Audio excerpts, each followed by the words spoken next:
안녕하세요, 최인호입니다. 오늘만 사는 이재명 초대형 사고를 치다. 초대형 사고를 쳤습니다. 누가? 이재명 도지사가 아파트 건설 원가 공개하겠다라고 페이스북에 한 1시간 반쯤 전에 발표를 했습니다. 일단 원문 보시죠. 3,253억 원에 달하는 경기도 건설공사 원가를 원래 공개하기로 했는데 추가 공개하겠다. 그게 3,253억 원어치다.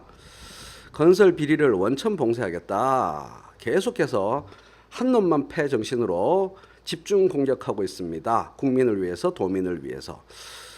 원래 향후 9월 1일부터 계약하는 10억 이상 공사의 건설 공사 원가를 공개하기로 했었는데 아예 2015년 1월 1일부터 현재까지의 공사에 대하여 몽땅 원가 공개를 하는 소급 확대 적용 조치를 하겠다 이 얘기를 했어요. 그동안에 잘못된 일들이 있었다면 다 드러나겠죠.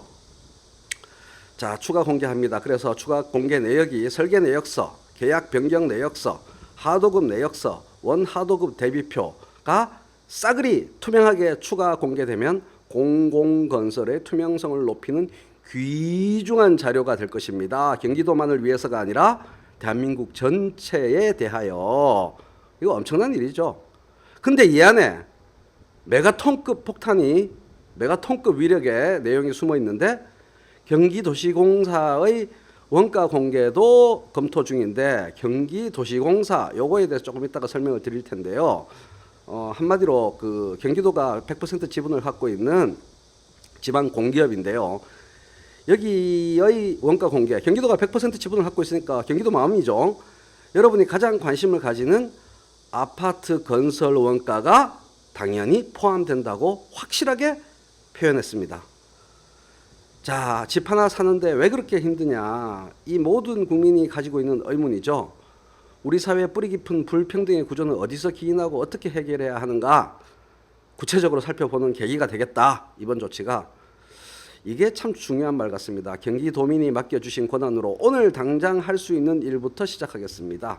추상적이고 모호하고 여러 갑론을박하고 시간이 걸리는 일도 중요하지만 오늘 당장 내 힘으로 내 권한으로 확실히 할 수 있는 일부터 확실히 하겠습니다. 여러분 이렇게 말한 거죠. 그러면서 이 문서를 공개했습니다. 빨간 줄 부분을 봐달라는 얘기죠. 그래서 2015년 1월 1일 이후에 계약 체결한 분량도 다 포함이 되고 공사비 전체는 3,253억 원이다. 2018년 9월 1일부터 확 따겠다. 이렇게 얘기를 한 겁니다. 자, 저의 의견 페이스북에 제가 이렇게 썼어요. 세상에 이런 일이. 이재명 아파트 건설 원가 공개. 이건 차라리 우리가 생각하는 일반적으로 생각하는 그런 관념 속의 도지사가 아니라 국민의 선두에 서서 맨 앞에 서서 홀로 화살을 맞아가며 전쟁을 치르는 전사다 이렇게 느껴집니다.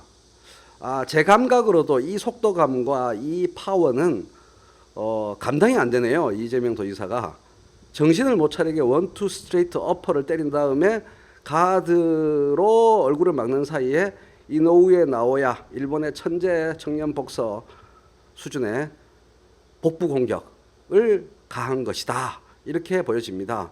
나중에 이 일본 복서의 복싱 장면을 유튜브로 보십시오. 제가 이 복부 공격 이 얘기를 왜 하는지 느낌이 팍팍 오실 겁니다. 배경 지식 공부를 합시다. 경기도시공사라는 것은 경기도 지분 100%의 지방 공기업입니다. 건설회사가 하는 일을 포함해서 여러 가지 일들을 한다 이렇게 생각하시면 됩니다. 택지개발, 공공주택사업, 산업단지 조성, 주택사업, 위수탁, 환경시설, 도시재생사업 등을 한다. 판교 테크노밸리와 광교 신도시 개발을 경기도시공사가 한 거예요. 그리고 지금 경기도지사가 되자마자 착수한 민원 해결, 안양 연현마을 아스콘 공장 민원 해결도 이 경기도시공사 주도로 공영 개발을 하는 식으로 해서 안양시와 협의해서 결정을 했죠.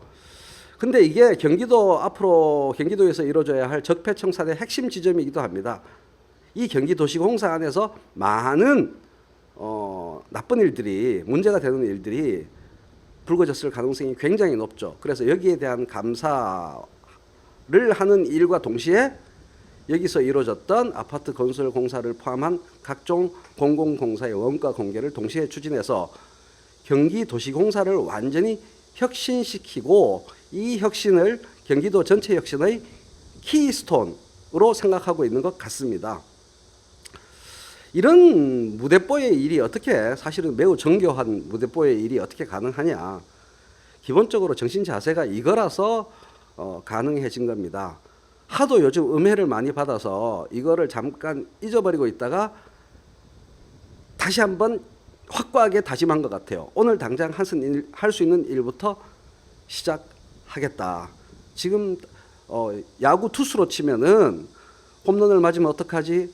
조금 전에 맞은 아깝게 놓친 에러로 놓친 진루타, 조금 전에 맞은 홈런 이런 거 신경 안 쓰고 지금 당장 포수 미트에 하나하나 스트라이크를 집중해서 집어넣는 일부터 하겠다라는 마음 자세와 똑같습니다. 최근에 어젠가요, 문재인 대통령이 국민연금 이야기하면서 동시에 공항 입국 면세점을 추진하겠다. 이것도 저는 같은 맥락으로 보여요. 대통령의 권한으로 100% 자기가 컨트롤할 수 있는 일부터, 그러니까 성공 가능성이 100%인 일부터 먼저 하나씩 하다 보면 크고 어려운 일도 이 문제가 해결되는 실마리가 보일 수 있다는 거죠. 개인 생활도 그렇지 않습니까? 만사가 답답하고 꽉꽉 막혀 있을 것 같을 때에는 벌떡 일어나서 자기 손으로 100% 조절 가능한 것, 즉 방 청소부터 시작하는 것, 혹은 맨손 체조부터 하는 것, 이게 의외로 큰 일이 풀리는 실마리가 되는 일이 많잖아요. 근데 오늘 당장 할 수 있는 일이라서 권한 내에서 시작한 일이 이게 너무 센 일입니다. 역대 정권들에서 말만 나오고 전혀 하지 못한 대통령들이 못한 바로 그 일 아닙니까? 이게 진짜로 원가 공개가 현실화되면은 대한민국에서 가장 시끄러운, 가장 떠들썩한, 대한민국이 들썩들썩 움직이는 메가톤급 이슈가 될 거고, 그 이슈의 한가운데에 경기도와 이재명이 있게 되겠죠. 이렇게 메가톤급 이슈를 제기하고 그 이슈를 해결하고 그 과정에서 국민 여론을 등에 업게 된다면 그의 미래는 어떻게 될까요? 그런데 이재명 본인은 이렇게 과감한 정책 실행을 하는 게 미래에 대한 꿈, 대권 꿈을 머릿속에서 지우고 지금 당장 스트라이크를 넣는 거에만 집중하기 때문에 이런 어마어마한 일을 할 수 있다고 저는 생각합니다. 좌고우면하지 않기 때문에 오늘만 산다라는 말이 가장 긍정적으로 발현되는 예가 이재명이 아닐까 싶습니다. 이상입니다. 여러분 고맙습니다.